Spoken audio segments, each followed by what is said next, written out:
So, Toyota Hilux po ang ating gagawin mga kadadi for today. So, ang gagawin po natin, backup camera sa kanyang original na monitor. So, gagamit po tayo dito ng harness, either 4x2 or 4x4 para mapagana po natin ang kanyang backup camera. So, tara mga kadadi, baklas na tayo.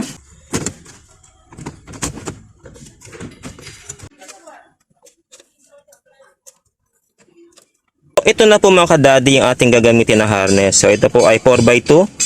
Ipapalit po natin ito dito po sa kanyang lumang harness. Ito po yung kanyang lumang harness. Papalitan po natin ng bagong harness. So yan na nga mga kadadi, nailagay na po natin ng kanyang bagong harness. So ang kanyang camera, RCA para sa kanyang camera. At yung sa kanyang reverse po, ilagay na din po natin. So wiring po, okay na po tayo. So after wiring mga kadadi, balik na po natin yung ating tinanggal. At ibalik po natin ito ng maayos. At syempre, dobling ingat po tayo dito. So mga kadadi, ito yung ating wiring. Reverse saka ground. Para sa ating backup camera. Balik na natin ng maayos yung kanyang head unit.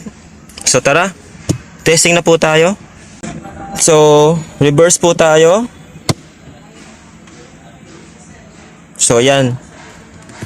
Yan na po yung ating backup camera.